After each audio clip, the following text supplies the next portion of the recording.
Eu sou a Isabela. Eu sou a Flávia. E você caiu no Angu de Grilo.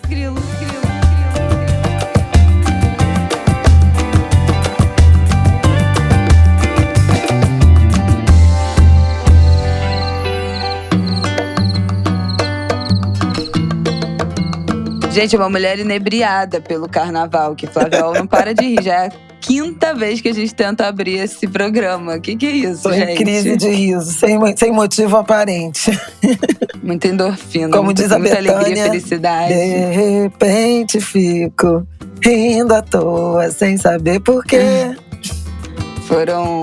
Desfilou em 2 escolas. Bom, vamos começar esse Angu de Grilo. Calma que a gente já vai falar. Esse Angu de Grilo vai ser gravado em 2 partes. Então, hoje, segunda-feira de tarde, a gente vai começar aqui falando das chuvas que devastaram o litoral de São Paulo. Então, eu não sei exatamente quando é que vocês vão ouvir esse episódio, se na terça de noite ou se na quarta de manhã. Mas essa primeira parte do Angu está sendo gravada na segunda, praticamente ali 5 da tarde, quase 5 horas da tarde. Então, nós falaremos dos dados, das informações, dos números de mortos, desaparecidos que a gente tem agora nessa segunda-feira de tarde. Vamos comentar também agora nessa segunda-feira, a primeira noite de desfile do Grupo Especial. E amanhã, na volta da segunda noite, a gente grava mais um trechinho e aí vocês vão ouvir tudo de uma vez. E lembrando que quem está no Apoia-se do Angu de Grilo, além de estar comentando os desfiles com a gente, com a galera do Apoia-se, animadíssima, fã de carnaval, nosso grupo está bombando, também vai ter acesso no episódio extra nosso comentando o resultado da apuração, tá bom? Então, vamos que vamos. Bom, vamos começar falando dessa tragédia desse ano no litoral de São Paulo, especialmente na cidade de São Sebastião, mas todo o litoral assolado, as estradas completamente destruídas. Guarujá, Bertioga, Ilhabela, São Sebastião, a Isabela já falou, Ubatuba. Uma situação dramática, trágica, por um nível de chuva inédito, né? Choveu 600 milímetros em 24 horas. Em algumas 680 localidades, chegou a 680, beirou 700 milímetros. É algo absolutamente inacreditável a quantidade de chuva. As imagens são, assim, assustadoras, porque são municípios litorâneos muito próximos da Serra do Mar. A Serra do Mar tem características rochosas. Então, com uma cobertura florestal, mesmo quando preservada, digamos assim, superficial. Ela é muito sujeita a escorregamentos justamente porque a camada de terra é relativamente estreita. E, em razão disso, a quantidade de água fez descer muita terra, muita vegetação, arrastando pedras comunidades, enormes. Pedras, arrastando comunidades, casas, mas não apenas, e é isso que eu queria chamar a atenção, não apenas de gente muito pobre, favelada, moradora de encosta por razões de vulnerabilidade social. Ainda no domingo, no fim da tarde, quando a gente soube da tragédia, eu voltei de férias e estava de plantão na Globo News, nós entrevistamos o ministro de Integração Regional, Valdez Góes, o governador de São Paulo, Tarcísio de Freitas, e o prefeito de São Sebastião, o prefeito Felipe Augusto. E ele dizia da quantidade de comunidades, e aí estou falando comunidades, não comunidades populares, de localidades mesmo, de bairros, de praias da região, que sequer tinham conseguido ser acessadas, com a sensação pelo sobrevoo de muitas unidades habitacionais, inclusive mansões avaliadas em 6, 7 milhões de reais, totalmente destruídas por conta dos desmoronamentos. Há muitas, casas de famílias de alto poder aquisitivo, quase na beira-mar, numa espécie de uma pequena península que é formada ali naquela ponta do litoral norte de São Paulo.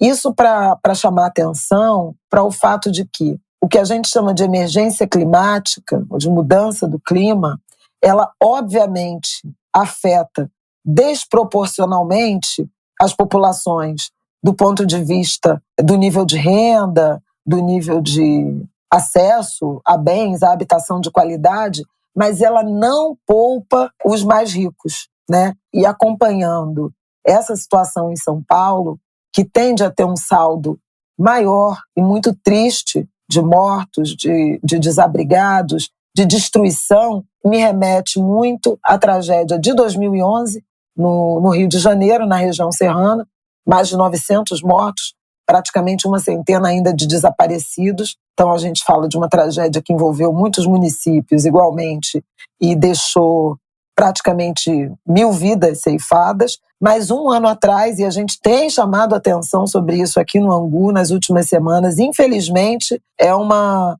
profecia autorrealizável, né? Não é que a gente desejasse, mas era esperado que esse tipo de situação pudesse abater mais uma vez o Brasil no verão, em razão dessas condições, das condições de habitação, da emergência climática. Fez um ano da tragédia de Petrópolis, e para a gente ter um parâmetro de comparação, um ano atrás, em 15 de fevereiro, quando as chuvas muito fortes devastaram Petrópolis e deixaram mais de 230 pessoas mortas no município, a maior tragédia desse município da região serrana do Rio de Janeiro, a quantidade de chuva naquele momento foi de 244, cerca de 250 milímetros. Em São Paulo, no litoral de São Paulo, em São Sebastião, choveu mais que o dobro disso. Então, isso dá a medida da quantidade de água e do tamanho da tragédia que ainda está para ser estimada. O número de vítimas não para de aumentar, seja de feridos, seja de mortos, Sim. seja de pessoas desabrigadas ou desalojadas, na medida em que as equipes de socorro, de defesa civil, bombeiros, as forças armadas que entraram pesado no apoio, no resgate de feridos, no resgate de vítimas e no transporte das equipes, eles avançam e conseguem chegar em localidades que no primeiro momento não eram sequer acessíveis às equipes, às autoridades, e o prefeito Felipe Augusto disse isso. Ele falou de uma região chamada Toque-Toque Grande, em que mais de 50 casas de todos os níveis sociais teriam sido soterradas. Há imagens também da Mariana, filha da Fafá de Belém, da cantora Fafá de Belém, que estava na região. Ela estava num hotel resort, um hotel muito bem equipado, um hotel de alto luxo.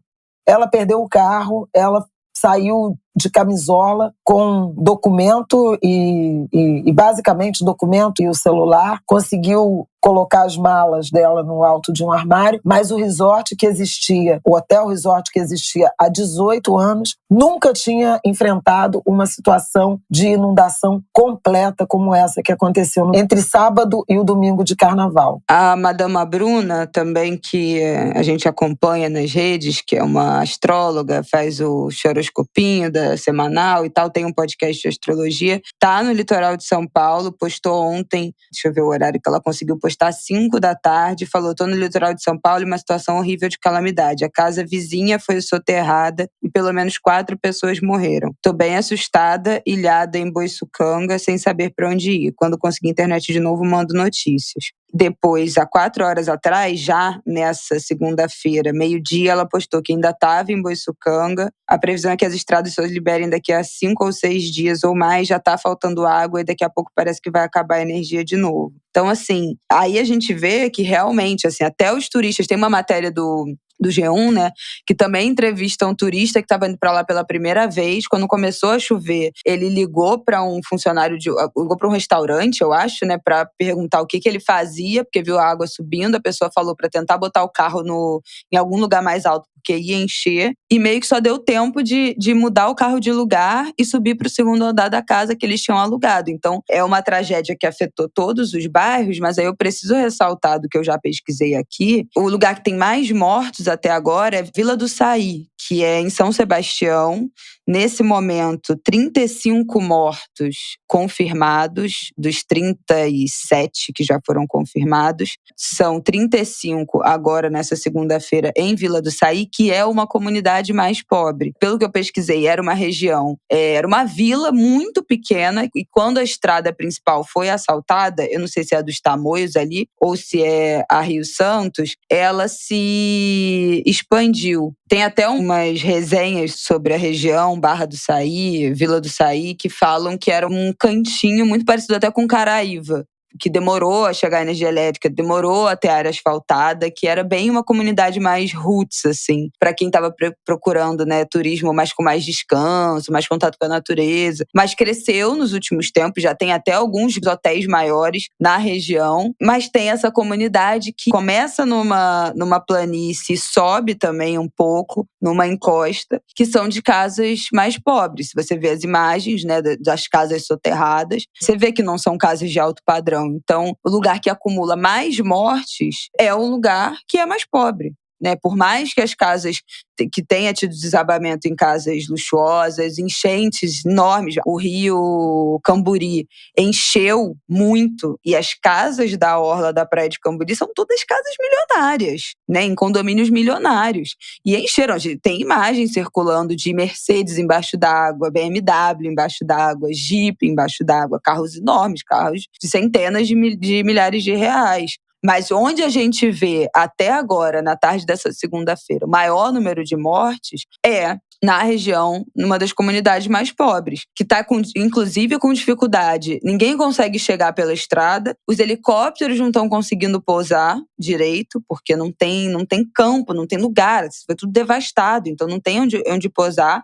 A sede do Instituto Verde Escola, inclusive, gente, vou deixar aqui no descritivo, porque eles são a principal instituição da região que está precisando de doação, que está precisando de ajuda. A sede do Instituto virou um lugar de abrigar feridos e corpos. Já tinham mais de 20 corpos dentro do Instituto, esperando a Defesa Civil, esperando o helicóptero, trancados numa sala, sem saber, né, o que fazer, para como tirar aqueles corpos dali. Então, vamos acompanhar as redes do Instituto Verde Escola, ver o que eles estão precisando de doação. Quem não puder, e eu imagino que a essa altura ninguém vai conseguir ir até o local, né? Só quem está ali mesmo na região. Eu já vi algumas pessoas conhecidas que estavam no litoral ali em São Sebastião, em Camburi, que conseguiram levar algumas doações para um ponto de encontro que o Instituto Verde Escola está fazendo ali na região. Mas quem não puder e puder doar com dinheiro para eles direcionarem, né, esse dinheiro no que for a necessidade do momento, também é super importante. É uma instituição séria, pelo que eu estou vendo todo mundo compartilhando, que já tem um trabalho longo ali na região.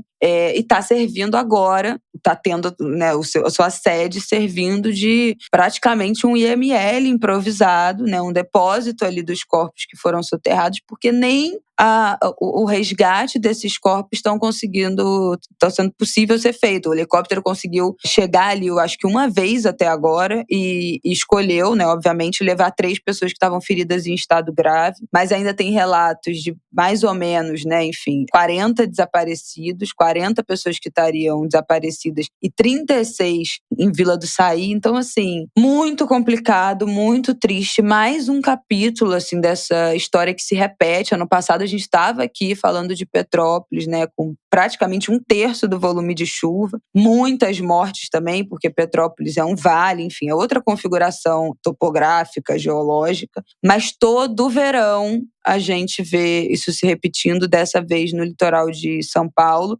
Vamos acompanhar os desdobramentos. E hoje, né, já hoje, imediatamente, o Lula interrompeu suas férias e teve lá de helicóptero, né? Não é isso? Como foi essa visita? O presidente Lula estava na Bahia, né, em Salvador, onde ele foi passar o carnaval. À tarde de domingo, havia muitas notícias de que ele estava em contato com ministros, determinando as primeiras medidas, mas ao longo da tarde do domingo, início da noite de domingo, ficou muito nítido que a tragédia seria de imensas proporções, e eu lembro de ter comentado isso aqui em casa com a Isabela, participando da cobertura da Globo News, e pelas próprias declarações das autoridades envolvidas. A primeira declaração que me chamou a atenção foi praticamente de imediato, após as primeiras notícias, né, das consequências da chuva, o governador de São Paulo ter pedido a ajuda das Forças Armadas. Isso porque as condições climáticas eram muito desfavoráveis. No primeiro momento, na manhã de domingo, ele sequer conseguiu pousar na região litorânea, em razão da baixa capacidade das aeronaves disponíveis. Então, só aeronaves das Forças Armadas, do Exército, da Aeronáutica, que conseguiriam, de grande porte, que conseguiriam fazer essa mobilização e ele já pediu num primeiro momento. Então, quando você vê uma autoridade apelando às Forças Armadas e mais tarde o ministro da Integração Regional chamando atenção para a necessidade de mobilização da Força Nacional, de bombeiros, de muitos especialistas, o governador de São Paulo falando de vários hospitais da região toda sendo preparados para receber muitas vítimas. O ministro Valdez Góes chegou a falar de uma crise humanitária que poderia demandar ajuda internacional. Eu entendi que o que viria e o que ainda vem por aí será muito devastador. Mandei um link que a gente vai botar na nossa sinopse das condições da Rio Santos. Foi uma rodovia que está parcialmente destruída pelos desmoronamentos. A Rio Santos é uma das estradas mais bonitas, né, do Brasil, porque ela margeia ali, ela é imprensada entre a Serra do Mar e o mar e a praia, então uma paisagem muito bonita, mas com esses escorregamentos, o governador de São Paulo chegou a dizer que é possível que trechos inteiros da rodovia tenham deslizado também, tenham sido arrastados. Então, a questão do resgate de feridos, do resgate de desabrigados, desalojados, do resgate dos mortos sob escombros, né, e da reativação da circulação de pessoas, de veículos e da economia das cidades. Esses são os desafios imediatos mais urgentes.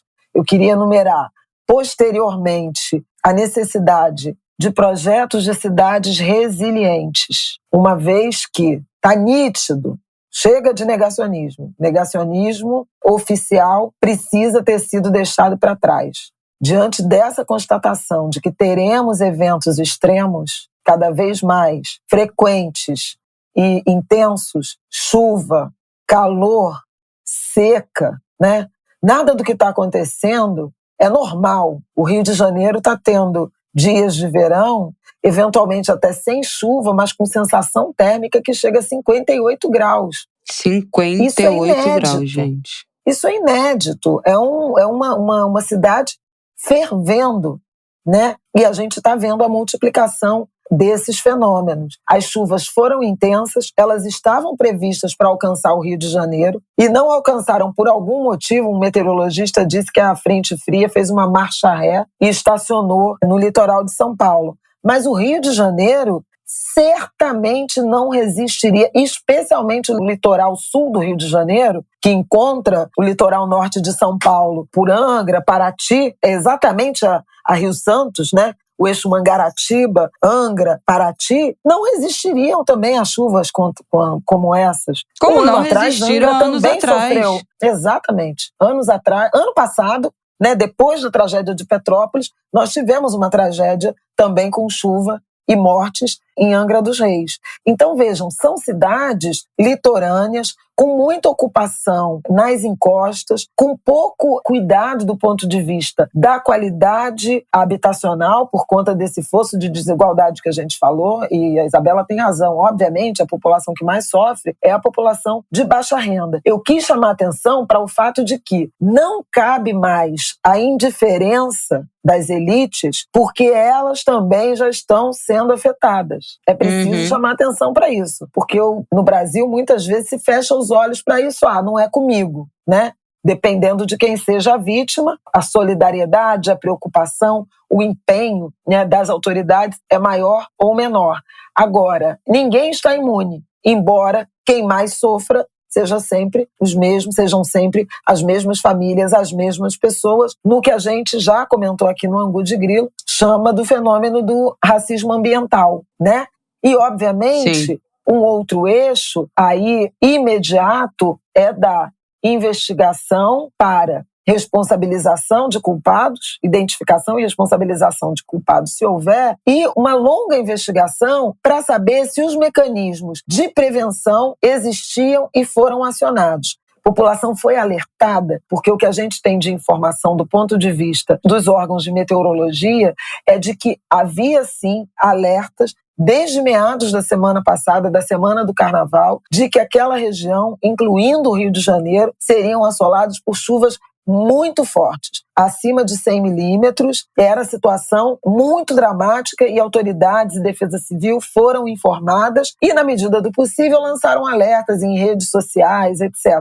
Isso é suficiente? Talvez não. Há, por exemplo, um ponto que foi levantado pelo nosso colega Roberto Kovalik, que estava passando o feriado, de folga na região de São Sebastião e acabou virando um correspondente dessa tragédia, de que quando as chuvas se intensificaram, a rede de luz e de telefonia ficou muito prejudicada. Então não havia direito telefone, internet, e aí as pessoas talvez não tenham sido avisadas também por isso, por uma deficiência de comunicação. E a gente falou aqui, quando a gente falou do terremoto na Turquia, a gente falou sobre sistemas de aviso, né? Tem vários países do mundo que têm alerta no celular, alerta de companhia telefônica, né? Que é, sei lá como é que é entrelaçado, mas que não depende de você ter internet, às vezes não depende de você ter necessariamente o melhor sinal de todos, mas que você recebe um alerta nacional, federal, os números são todos cadastrados e você recebe uma mensagem no seu celular, não importa em que condições você esteja. Tem muito isso sobre terremoto, né? Terremoto, alerta de tsunami, tem uns países que têm esse tipo de alerta, mas assim, é o caso da gente pensar em outras alternativas.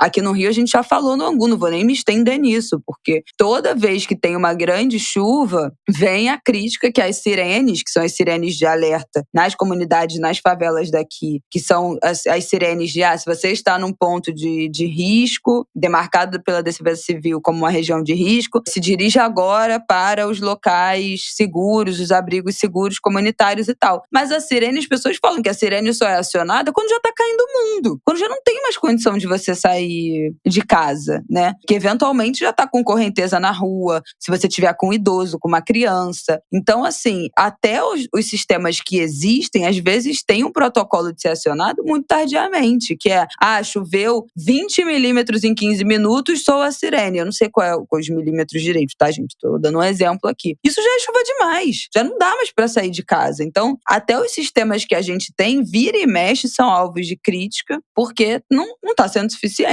Né? Se você depende para saber o volume de chuva, seguir o centro de operações no Twitter, isso não é acessível. Ou assistir o RJTV, porque vai ter ali a análise do tempo, a meteorologia. Isso não é acessível. Por mais que seja TV aberta, você fica ali refém de um horário, né? De um telejornal, de um horário, de estar com um sinal, de ver essa televisão. Então, eu acho que a gente ainda é muito deficitário quando a gente pensa em política de prevenção, né, dessas consequências de desastre natural. A gente não tem um sistema integrado desse tipo de alerta. Queria lembrar também de uma conversa que eu tive hoje aqui na segunda-feira, mais cedo, com a Tainá de Paula, ex-vereadora e agora secretária municipal de meio ambiente aqui do Rio de Janeiro, e ela que é uma arquiteta e urbanista muito ligada, conectada a essa agenda das cidades resilientes, né? E ela chamava atenção para isso, quer dizer, cidades com essa característica, como são Rio de Janeiro, esses municípios do litoral de São Paulo, o próprio sul, né, do estado do Rio, a Costa Verde, de fato eles precisam de uma preparação, seja na qualidade, na remoção, no impedimento à ocupação das encostas, e isso envolve, obviamente, grandes programas habitacionais, eventualmente com necessidade de remoção, mas também a preparação das áreas dos núcleos urbanos, com piscinões, com redes de galeria de águas pluviais bem mantidas, né, limpas, desobstruídas. Lá em São Paulo também houve o problema do mar revolto, da maré alta, a maré subia e aí gerava mais água para dentro dos municípios, a cobertura vegetal, né? Pensar nesse tema, porque as cidades foram impermeabilizadas com asfalto, com derrubada de florestas. Então, a recuperação dessa cobertura vegetal é absolutamente fundamental. E, por fim, uma agenda que normalmente não está conectada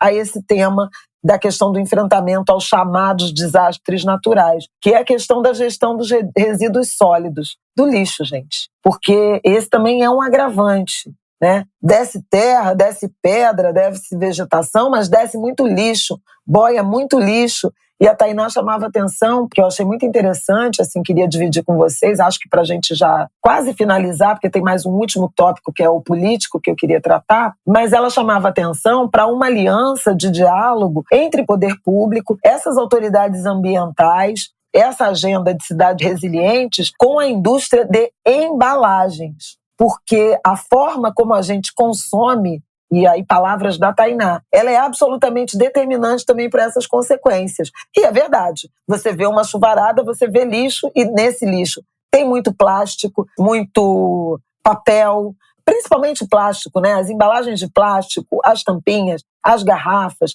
vidro, são todos itens de imensa dificuldade de reciclagem ou de degeneração e, obviamente, que eles também contribuem muito para essa impermeabilização, né, das cidades. Então, eu acho que é uma reflexão adicional que eu acho que a gente não tinha feito ainda aqui no Angu sobre essa questão do perfil de consumo, né, em particular das embalagens industriais. Por fim, eu queria só chamar atenção para algo que devia ser óbvio, corriqueiro, mas que no Brasil dos últimos anos não foi, que foi essa articulação e o diálogo rápido e próximo entre as autoridades municipais, estadual, no caso de São Paulo, e federal, no caso do presidente Lula e seus ministros, né? Houve uma coletiva, uma entrevista coletiva conjunta dessas autoridades e foi muito bom ouvir o governador de São Paulo, que é um homem da direita conservadora, bolsonarista, ex-ministro do então presidente Jair Bolsonaro, e Lula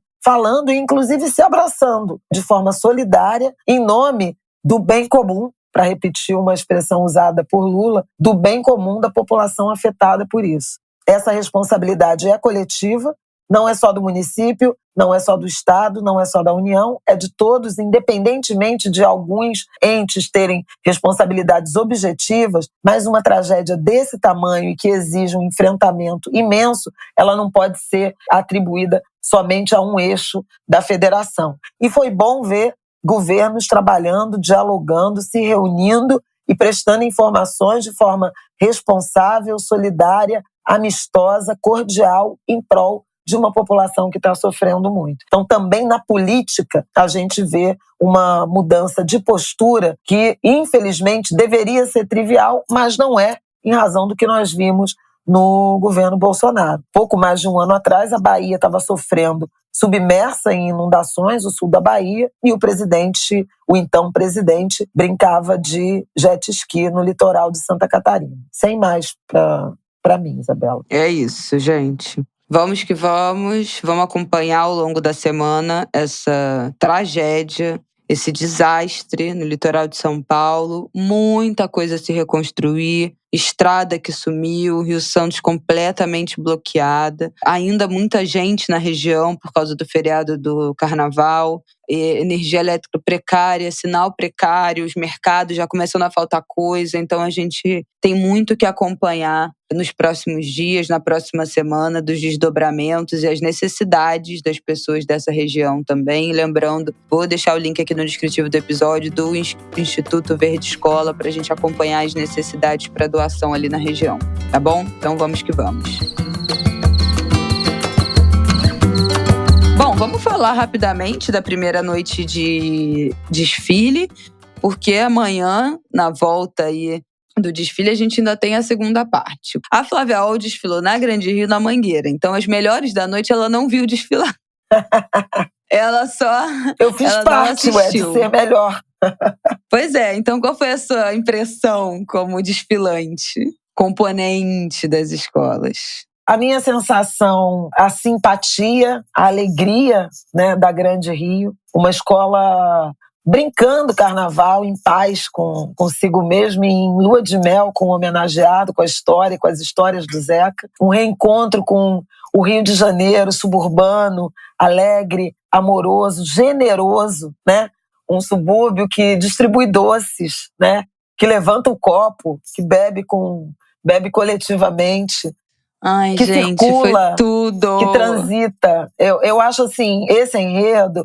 Eu sou suspeita um pouco para falar desse enredo da Grande Rio, como sou suspeita para falar do enredo da Beija-Flor, porque eu participei desde a origem, sabe? Eu tive uma conversa longa com Bora, Haddad e Vinícius, no início, quando eles fizeram a escolha, para falar um pouco dessa leitura do subúrbio, do Irajá, o que era o Irajá do Zeca, o que era essa vivência. Porque o subúrbio, ele, de modo geral, é retratado muito por suas mazelas, né? Do ponto de vista oficial. E apresentei o Zeca como um cronista amoroso do subúrbio carioca. E essa crônica amorosa, eu acho que estava no desfile da Grande Rio, sabe? Tinha uma fantasia de céu com pipas, né? Que eram umas bolas, assim, uns pompons, né? Tudo azul, e os rostos também pintados de azul, com pipas, que eu acho que define muito o subúrbio do Rio de Janeiro. Me remeteu um pouco, os mais velhos talvez se lembrem, do Domingo, o enredo da União da Ilha do Governador, que eu acho que é de 1978, se não me falha a memória. Mas ali, daquela safra de enredos de Maria Augusta, na ilha. E era essa a ideia. Muito lúdico, muito simpática a escola. Teve problemas, né? Eu soube que teve problema de evolução. O carro mesmo que eu vim de Cosme e Damião, de saquinho de Cosme e Damião, a minha fantasia, na quitandinha de Herê.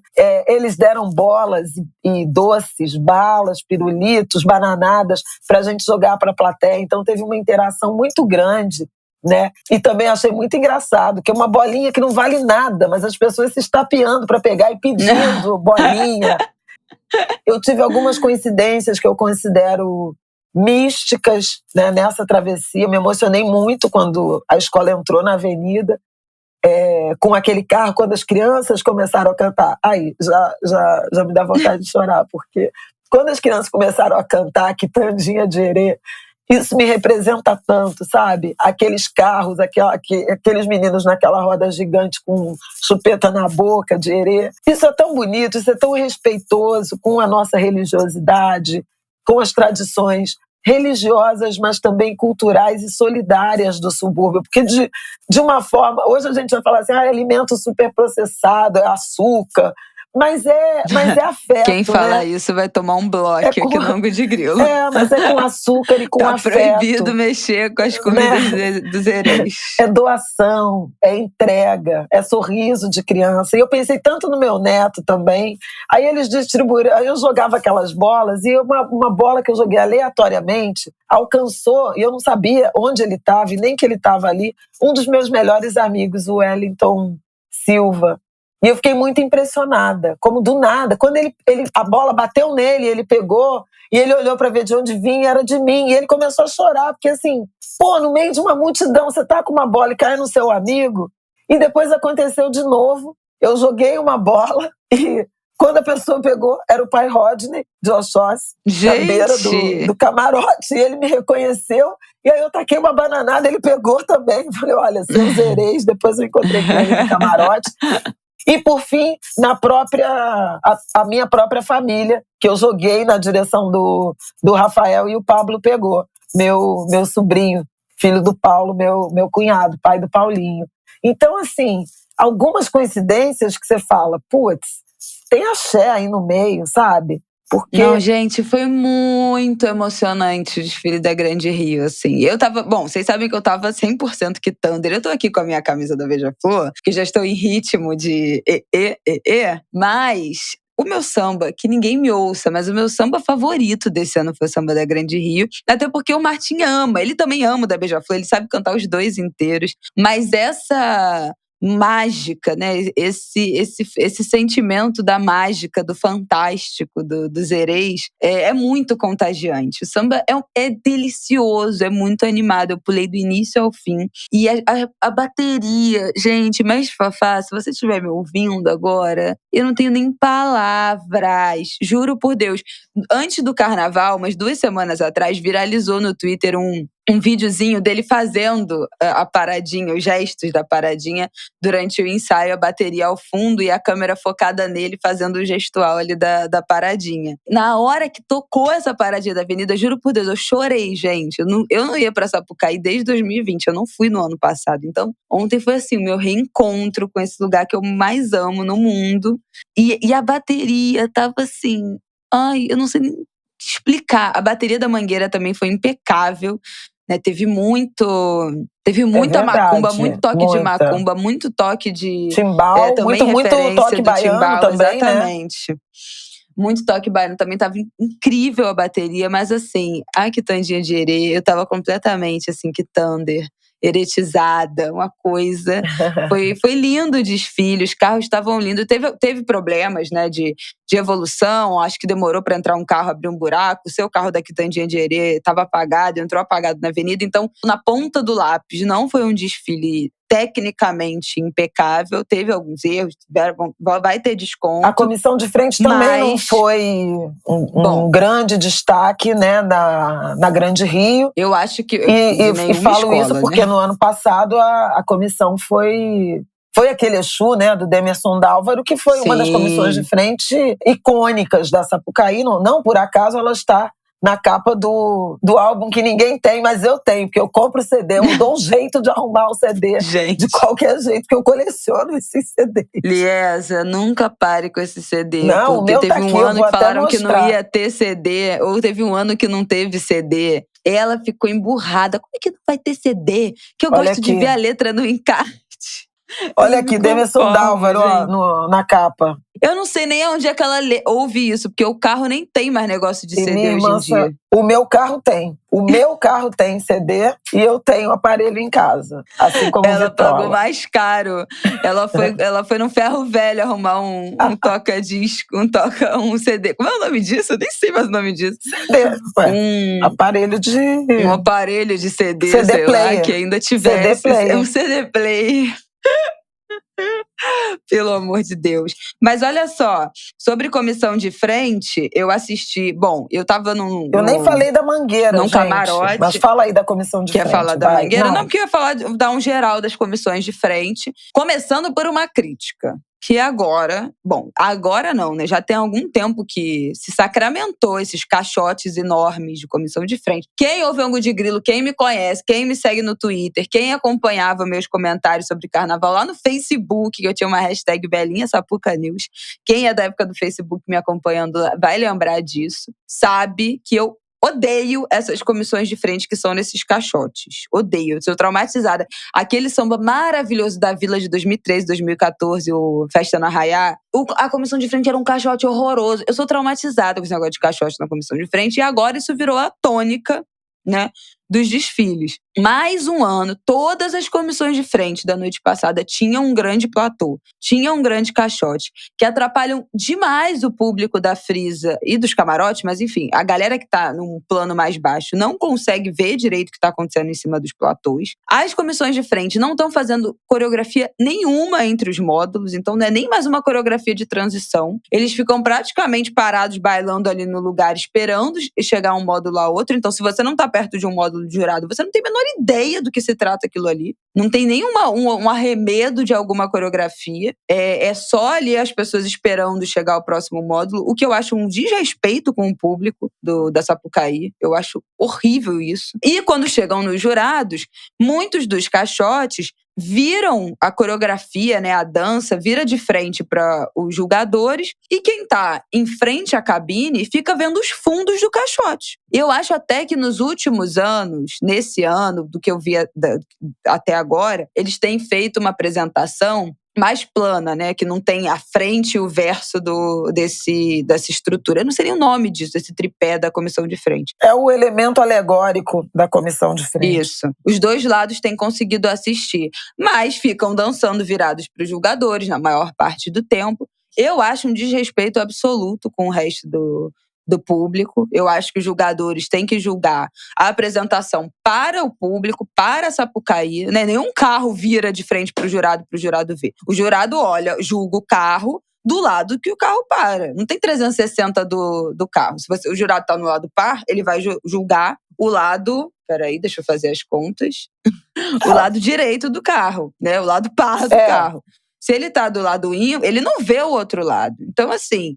Não existe isso da comissão de frente dançar só, se apresentar somente para um lado da Sapucaí, o lado dos julgadores, e o resto da Sapucaí, que não está perto da cabine, não consegue ver nada. Então, assim, eu estava no setor 8 não estava perto de uma cabine, estava praticamente em frente ao recuo de bateria, um pouco antes, eu não vi absolutamente nenhuma comissão de frente. Todas passavam por ali com os integrantes dentro dos caixotes, então ninguém do lado de fora, era só um elemento cenográfico, só aquele platô, geralmente vazio.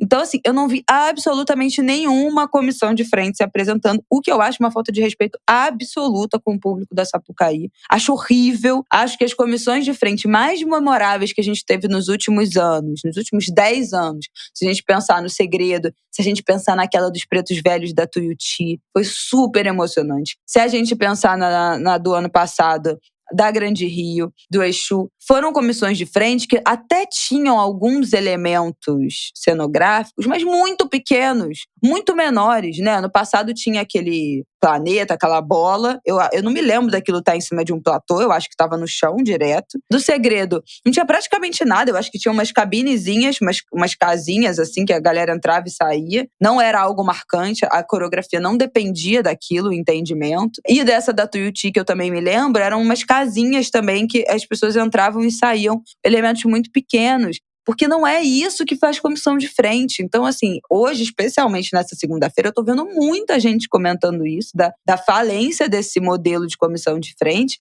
E eu já tô nesse coro já tem muito tempo, eu detesto isso. E eu espero verdadeiramente que nessa segunda noite de desfile a gente tenha comissões mais no chão, pé no chão, coreografia, emoção, e menos caixote e essas coisas. Sai alguém de dentro de um buraco. Oh, meu Deus, que surpresa. Ninguém aguenta mais isso. Espero que no próximo carnaval isso melhore, gente. Não gostei de nenhuma comissão de frente. Todas têm esse negócio de caixote, de sai alguém de dentro, de volta. Não gosto de nada disso. Eu tendo a concordar com você. Eu fiquei muito desapontada, em particular, com a comissão de frente do Salgueiro, porque, nossa, ainda usaram o Joãozinho 30 naquilo. Eu achei assim, socorro, pelo amor de Deus. Não vou comentar mais porque, enfim, quero ser mais ponderada quando for o caso, e ainda faltam 6 escolas. Mas eu acho que o grande destaque da noite em comissão de frente foi a Unidos da Tijuca, em que pese essa questão do gigantesco elemento alegórico e dessa banalização de gente saindo do chão dos carros, né? De gente pulando, surgindo do solo, né? Supostamente. Eu me emocionei profundamente com Juliana Alves, de Iemanjá, e as fantasias dos componentes simulando o movimento das águas e aquela regência. Era totalmente dispensável o elemento alegórico daquele tamanho, porque era tão bonito o balé que a Juliana Iemanjá regia naquela comissão e me representou tanto. E é importante chamar a atenção para um momento histórico, né? Que foi o uso do recurso de iluminação disponível para a passarela na comissão de frente. A iluminação foi um elemento narrativo, como disse o Milton Cunha. Não, eu gostei, mas assim, eu vi pela TV, né? Posteriormente. Não vi como foi na avenida, como as pessoas perceberam.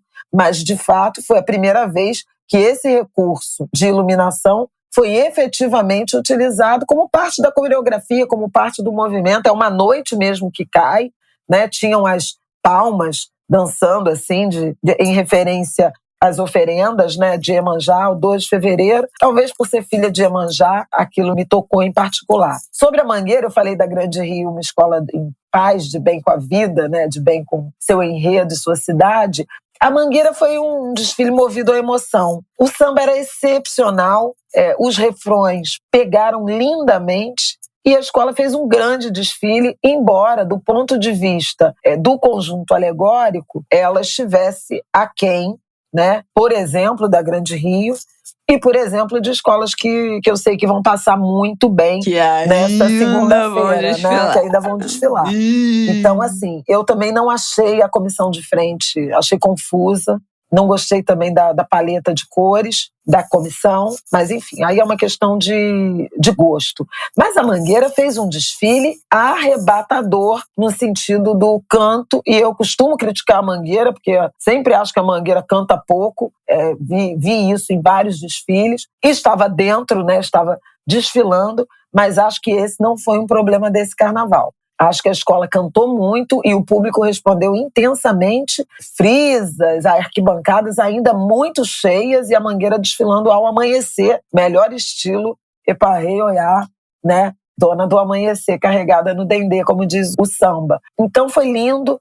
O último carro com a Margarete Menezes, ministra, cantora, e ela que deu uma palhinha no samba. Uma ministra foi desfilando! Foi muito forte, gente. Foi muito forte. O Brasil foi muito feliz de novo.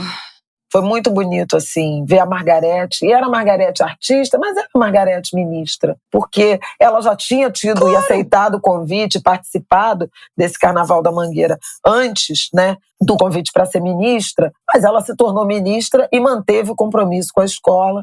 E foi muito bonito de ver. Eu ainda desfilei na Mangueira ao lado de um amigo muito querido e de um novo amigo que eu acho que eu vou ter, que o amigo muito querido e antigo é o Estevão Seavata, que é marido da Regina Casé, mas que eu conheço muito antes de conhecer a Regina, conheço o Estevão há mais de 30 anos. A gente estudou junto na UF. É um amigo tão antigo que foi no meu casamento com o pai da Isabela, para vocês terem ideia, lá na igrejinha de Irajá. E com Alberto Pita, artista plástico, né? Artista visual, talentosíssimo, maravilhoso, da Bahia. Eu, inclusive, recomendo exposição, obra, livro do Pita. E o Manuel Soares, que também estava lá. Tava, eu vi na transmissão. Querido também, querido amigo, querido colega, né? Companheiro de trabalho. Os meninos Rei também, Júnior e Cel, lindíssimos, chiquérrimos. Eles desenharam o tecido da roupa das baianas. E eu tive a alegria de conhecer Dona Vera do Araqueto e a filha dela, Alessandra. Vieram da Bahia, desfilaram até 3 da manhã, da madrugada de domingo, correram para o aeroporto para desfilar na madrugada também, agora de segunda, na Mangueira. Elas estavam emocionadíssimas, porque Araqueto foi um dos blocos homenageados no enredo. Foi super legal o desfile, todo mundo cantando muito até o final. Mangueira saiu com o título de campeã. Me parece que o pior desfile da noite foi o da Mocidade. Calma.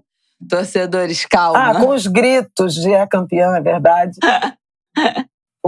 A Mocidade fez o pior desfile da noite, um samba que não empolgou, carros mal acabados, segundo eu pude observar.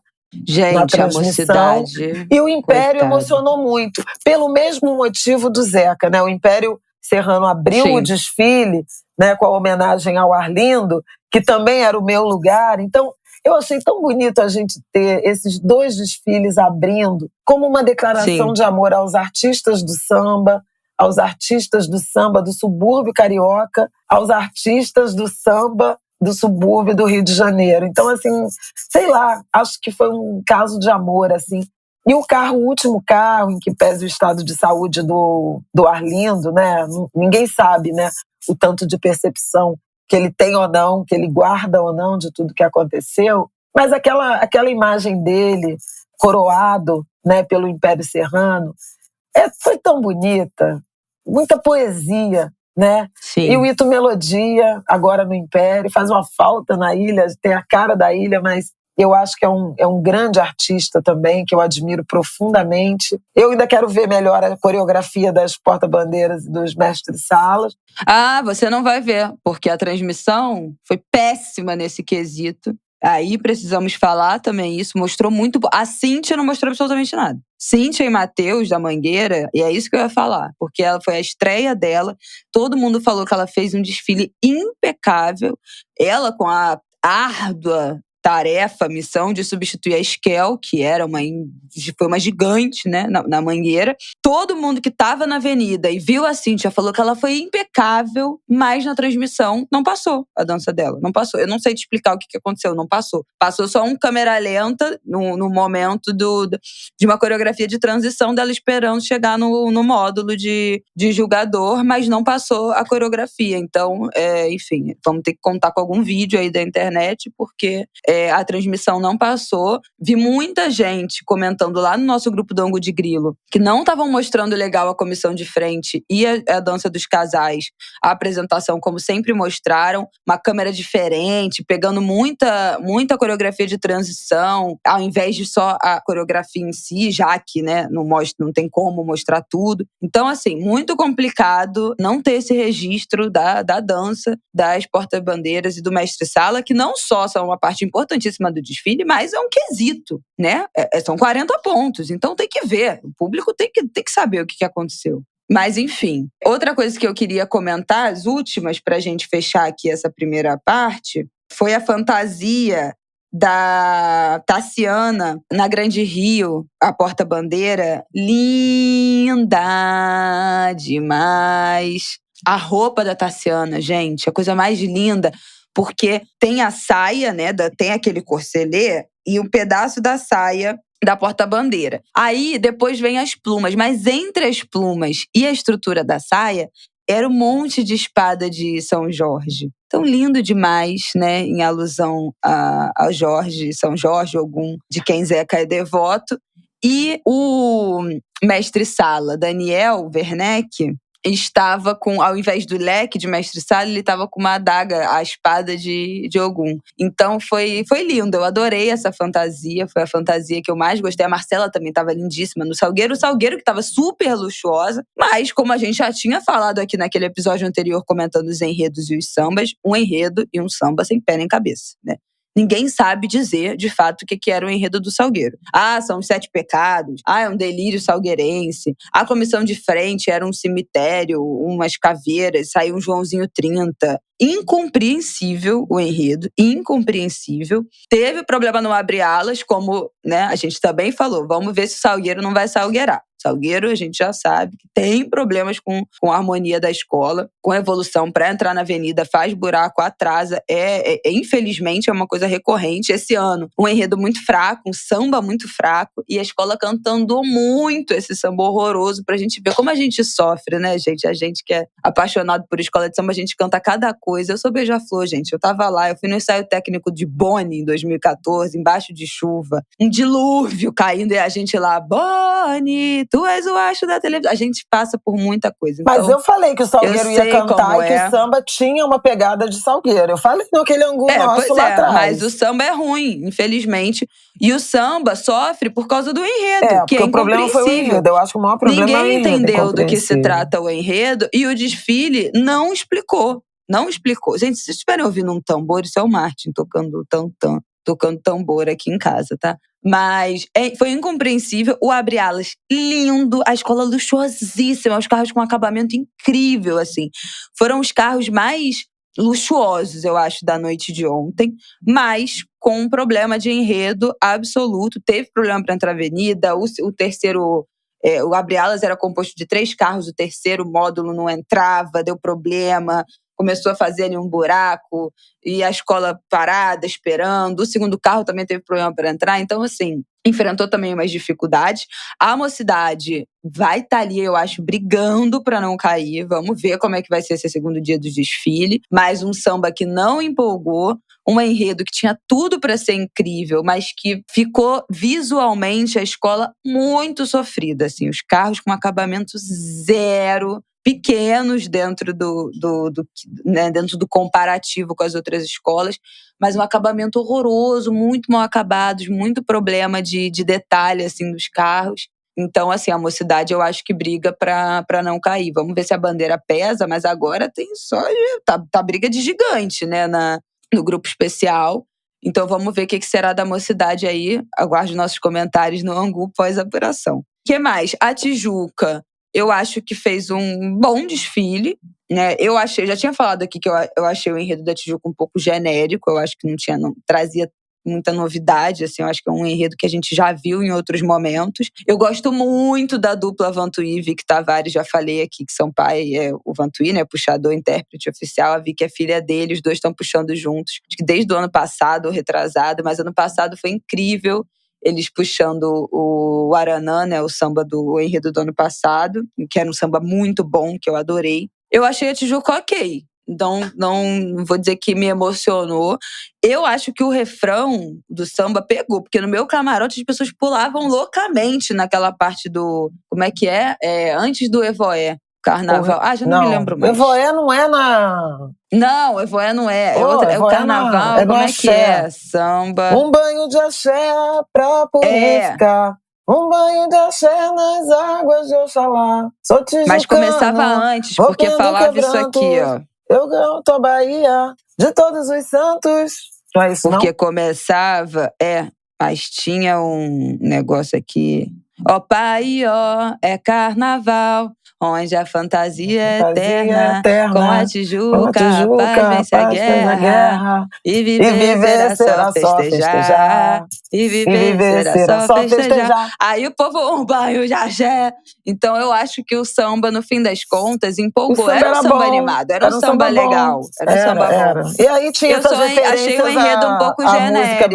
A música baiana, né? É engraçado, Isso. Teve muita Bahia, né? Mas teve foi Bahia legal. com a Tijuca e Bahia com a… Teve muito Rio e muita Bahia, né? O Rio de Arlindo e de Zeca e a Bahia com a Tijuca e a Mangueira. Uma cidade veio Nordeste, Mestre Vitalino, e o Salgueiro no Salgueiro.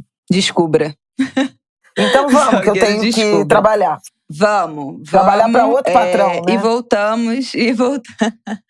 Olha, o Angu de Grilo vai pagar a CLT de Flaviol? Vem, gente, pro nosso Apoia-se, pelo amor de Deus. Vamos pagar a CLT de Flaviol no Angu de Grilo.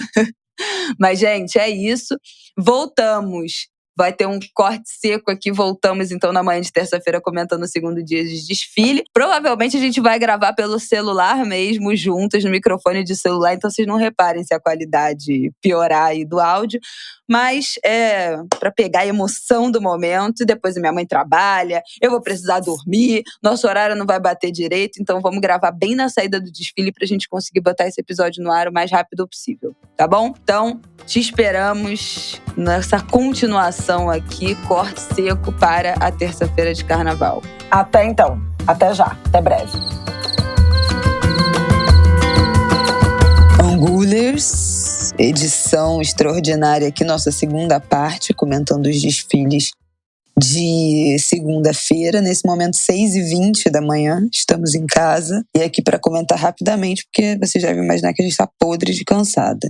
Vamos lá, eu acho que dentro das minhas considerações, vale dizer que a gente não assistiu a Tuiuti e a Portela, né? A gente acabou chegando no final da Portela, porque minha mãe estava no Jornal das 10, então acabou sendo tarde, a gente acabou chegando tarde. Então essas duas escolas a gente ainda vai assistir ao longo dessa terça-feira, e aí falamos depois da apuração no nosso Apoia-se, mas acho que está bem embolado quem vai ser a campeã. Acho que todas as escolas tiveram algum errinho, né? Grande Rio teve erro, Mangueira teve erro, a Beija-Flor teve erro, infelizmente, no Abre Alas. E a Viradouro, que eu acho que a princípio é a escola que não errou, né? Pensando quesito, não estou falando de emoção, falando de quesito, o que temos de informação é que a Viradouro foi uma escola que não tem exatamente onde tirar ponto em relação ao desfile.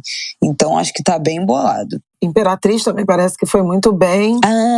Pois Vila Isabel. Eu quero falar longamente de Vila Isabel. A Imperatriz, eu estava a caminho da concentração da Beija-Flor e, portanto, perdi o desfile, mas me parece que foi um Leandro Vieira em grande forma e com o enredo fantástico, né? No nosso especial pré-carnaval com Aidan, ele chamava atenção para isso, de uma ousadia narrativa do Leandro, que é a história do Lampião indo para o inferno e sendo devolvido. Então vai ser interessante rever esse desfile e essa abordagem do Leandro. Concordo com a Isabela em relação a erros, né, cometidos pelas escolas, mas eu queria chamar a atenção, para a grande decepção que foi a Portela, no desfile do centenário. Deu tudo muito errado, a escola prometia emocionar, né, intensamente a Sapucaí, teve um problema com o carro e abriu, sei lá, um dos maiores buracos da história do sambódromo. A Lucinha também não foi bem, teve um problema com a cabeça, né, com a peruca. Então, assim, acho que o centenário da Portela, que prometia muito, e veja, sublinho. O centenário da Portela prometia muito, não só para Portela e para os portelenses, porque o centenário da Portela é o centenário também dos desfiles das escolas de samba, desse modelo de carnaval. Então, era importante para o carnaval do Rio de Janeiro que a Portela fizesse um bom desfile. E ela decepcionou seus torcedores, tenho certeza que seus componentes, seu comando, e decepciona também torcedores de outras escolas que Sim. respeitam, né, esse pavilhão e sabem da importância dele. Uma Portela forte é um carnaval forte. Claro, e eu acho que nas escolas de samba, é óbvio que a gente tem nossos ranços, nossas prediletas, né? A gente é torcedora da Beija-Flor, tem escola que a gente simpatiza mais, simpatiza menos, pessoas que a gente simpatiza mais ou menos, mas eu acho que todo mundo torce para ser um bom carnaval, né? Ter uma boa safra de enredo, ter uma boa safra de samba, terem desfiles antológicos. Então, eu acho que todo mundo que é apaixonado por escola de samba quer ver o melhor. Né? Não tem essa rivalidade de querer que dê errado, que algo muito grave aconteça. Então é muito triste que o centenário da Portela, que todo mundo criou tanta expectativa, tenha acabado, enfim, dessa maneira. O Caju, nosso amigo Lucas Prata Fortes, comentou na semana passada que o enredo da Portela, né, o centenário, estava completamente secundarizado. Ninguém nem falava isso quando debatia, quando falava das escolas de samba, dos enredos do samba. Nesse pré-carnaval, ninguém estava nem lembrando da Portela, o que é uma pena, realmente. Agora eu queria falar do Paulo Barros, porque acho que o Paulo Barros estava devendo há muito tempo. Calou os críticos. Não, estava devendo. Me calou. Estava devendo há muito tempo um carnaval inovador, bonito, ousado, coerente. No ano passado, na Tuiuti, foi trágico o carnaval dele. Foi terrível, né? Em enredo. E assim, esse retorno, o reencontro de Paulo Barros com a Vila Isabel foi muito feliz. A escola desfilou muito feliz. O samba funcionou muito bem. A bateria do Mestre Macaco Branco é um show. Mas eu queria destacar que a Vila Isabel levou para Marquês de Sapucaí o carro mais bonito desse carnaval, na minha opinião, e a representação... Eu estou muito passada com isso, gente. A representação mais impressionante de São Jorge que eu vi passar na Marquês de Sapucaí em todos os tempos. Digo isso porque passam muitos São Jorges na Marquês de Sapucaí. Marquês de Sapucaí é um terreiro quase de Ogum, de São Jorge. Ontem mesmo, na Grande Rio, né, nós tivemos uma alegoria belíssima da dupla Bora Haddad, com várias representações de São Jorge, né, estilos de imagens e tudo mais. Mas o que o Paulo Barros fez foi realmente impressionante. E aí eu acho muito interessante, porque acho que mostra em alguma medida a persistência de um artista com uma ideia quase obsessiva de usar um guindaste, né, um carvalhão, como alegoria. Ele fez isso sendo campeão, mas de gosto muito duvidoso, no ano do Luiz Gonzaga, que tinha um pano preto que cobria aquele carvalhão e içava, né, a coroação do Luiz Gonzaga. Tentou isso em alguns momentos, mas nada foi tão espetacular quanto aquele São Jorge, futurista. Por causa do efeito do guindaste, o cavalo empinava. Eu soube que foi obra de artistas de Parintins, que realmente é o estado da arte nesse tipo de alegoria articulada. Ele matava o dragão e soltava fumaça, tinha uma iluminação azul, hora branca, hora azul, hora vermelha, né, no dragão, azul no Jorge, aquela armadura. Foi de uma beleza. Foi sublime, foi realmente, mas afora isso, tem uns carros menos importantes, né? Mas eu gostei muito do Abre Alas, achei ele muito bem contextualizado no enredo e no samba. Aquela encenação foi um Abre Alas cênico, né? Não era uma alegoria viva, era um teatro, né? Um teatro grego. Eu achei muito interessante e acho que assim, a Vila Isabel fez um carnaval belíssimo, belíssimo, e esse São Jorge me emocionou. Ele já fez esse carro, qual foi aquele enredo? Eu acho que foi no Segredo, que tinha um carro que era um monte de cobertor e as pessoas apareciam de dentro do cobertor, se beijando.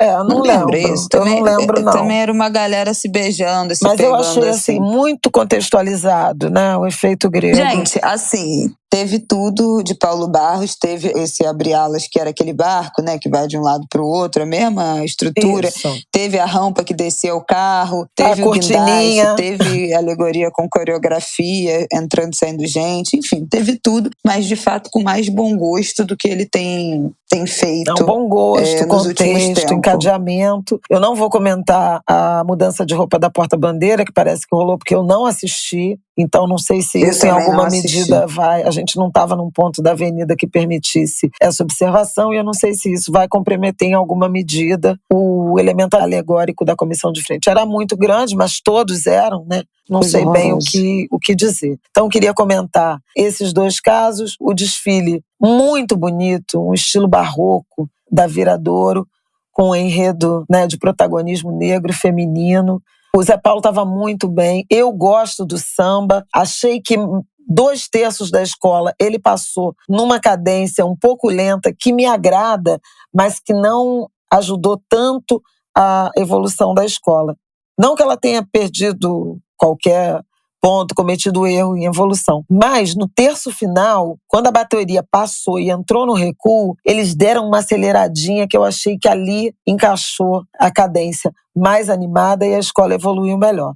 Mas a Viradouro fez um lindo carnaval. A gente fica devendo aqui o encontro da Rosa Magalhães com o João Vitor, né, que foi o desfile da Tuiuti. Peço desculpas, mas a gente não vai comentar com base em coisas que não conseguimos assistir. Eu acho que são essas as considerações. Eu posso falar da Beija-Flor, rapidamente?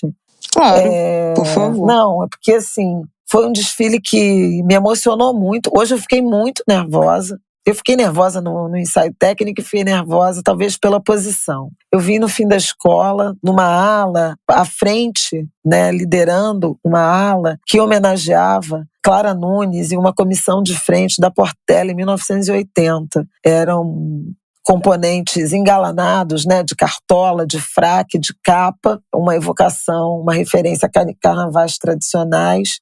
A Clara Nunes vinha à frente dessa ala, também de cartola, também com a mesma indumentária, e a minha roupa foi inspirada nisso, e meu papel foi inspirado nisso.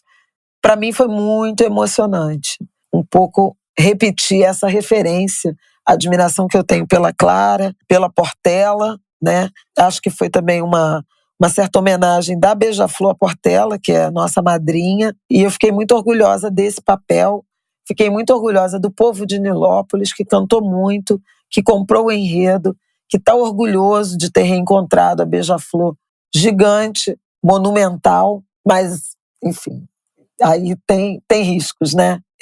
Esse gigantismo também tem risco, mas eu achei a escola saindo muito satisfeita, muito emocionada do desfile. E acho que isso é um ponto importante. Acredito que a Beija-Flor voltará, nem descarto que ela não dispute título, porque ela tem muito quesito, né? Tem uma bateria muito segura, tem um casal, tem um puxador, evolução, Neguinho vem harmonia. muito bem, harmonia, evolução, enfim, pode perder ponto em alegoria. Estamos na briga, mas acho que Viradouro, Imperatriz com desfiles muito corretos, ousados, né? A Imperatriz sobretudo, a Vila Isabel por esse momento de maturidade do Paulo Barros, e é bom ver, né, um carnavalesco de tanto tempo conseguindo, não é nem se superar, né? Porque ele não se superou, ele apresentou algo de muita qualidade nas suas marcas, né? Nos elementos que são da sua tradição. Então, assim, muito bonito. E do domingo a gente já tinha destacado realmente Mangueira e Grande Rio como dois grandes desfiles. Então, talvez com a Portela fora, eu acho que são essas 6 escolas que devem voltar no desfile do grupo especial, embora tenha muita gente. Vila Imperatriz, Beija-Flor e Vila, Viradouro, Grande Rio e Mangueira. Eu acho que é isso. Eu acho também, gente. Eu acho que esse aí é o top 6. A Grande Rio teve um problema grande de buraco também, né, no início do desfile. Então, muita gente botando ela fora do pódio, né, das 3 primeiras por conta disso. Mas o que aconteceu com a Portela Eu acho que botou, porque acho que eram 7 escolas para 6 vagas, pelo que a gente ouvia no pré-carnaval. Mas a Portela Mas a ficou com Deus, Portela gente. Não, tô falando da volta. Grande Rio disputar o título. Ah, sim. Tem muita gente deixando fora das 3 primeiras também por conta desse buraco. Mas eu acho que de todas essas escolas, a que a gente não tem notícia de algum errinho, algo para tirar ponto, é a Viradouro. E Carnaval é quesito, E né, acho gente? que a Imperatriz. A emoção e a Imperatriz. Então, emoção não é quesito. O que mais emocionou, o que mais foi legal, o que mais divertiu não é quesito. É ponto a ponto. Então, acho que esse é o top 6. Acho difícil ter alguma surpresa. E aí, brigando pelo rebaixamento, vai estar ali a Mocidade e pelo buraco e pelo conjunto alegórico até a Portela, mas a gente sabe que a bandeira pesa, né? Então vamos ver. Salgueiro vai perder ponto de enredo, né? A gente falou isso, que não tinha pé nem cabeça. Eu não incluiria o Salgueiro entre as 6, não. Não, Salgueiro de jeito nenhum. E eu amo Salgueiro, mas me é sofrido dizer isso, mas de jeito nenhum. E Império, se cair, tá todo mundo falando, né? Que se Império cair de novo, tendo Mocidade feito o desfile que fez, é uma sacanagem. Vamos ver qual bandeira que vai pesar, porque as 3 com erros mais grotescos foram a Portela e a Mocidade. Difícil, hein? E o Império fez um desfile Veremos. bonito. Em homenagem a muito Arlindo digno. Cruz.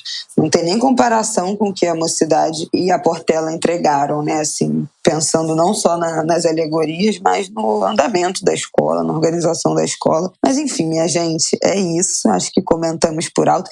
Não falei da Beija-Flor. Eu amei a Beija-Flor, eu amei os carros estavam altíssimos. No nosso grupo lá do Angu de Grilo, muita gente questionando a plástica, achando que os carros não conversavam um com o outro. Mas eu achei os carros muito bonitos, mas teve esse problema no abre-alas, né? Que teve um princípio de incêndio, o destaque teve que sair, depois o destaque acabou desfilando, mas sem chapéu, e esse módulo onde teve o princípio de incêndio passou na avenida apagado. Então, não tem como isso não ser descontado, e como passou em todos os módulos assim, não vai pegar descarte. Então vai ter algum pontinho aí que a gente vai perder por conta disso. Mas acho que de resto, assim, a escola cantando muito. Eu não vi Selminha em comissão de frente, porque como eu falei pra vocês, eu tava num lugar que não, né? Eles não se apresentavam, era só coreografia de transição. E a gente resolveu gravar isso agora às 6:30 da manhã pra já resolver logo esse episódio. Mas ao longo do dia a gente vai assistir isso aí. Quem tiver lá no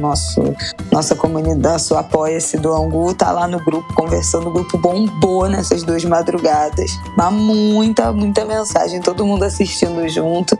E assina logo o nosso Apoia-se, porque vem a apuração, querida. Aí na apuração vai explodir. Então vem pro nosso grupinho. É isso, né? Bom dia, boa tarde, vamos dormir. Boa noite. Bom dia. Hoje é dia de acordar pegando o celular pra ver quem ganhou o estandarte de ouro. Ainda tem isso, gente. Vamos lá. Boa terça de carnaval, queridos. Boa quarta-feira de cinzas. E nos vemos aí em algum momento depois da apuração lá no nosso Apoia-se. Tá bom? Um beijo. Beijos.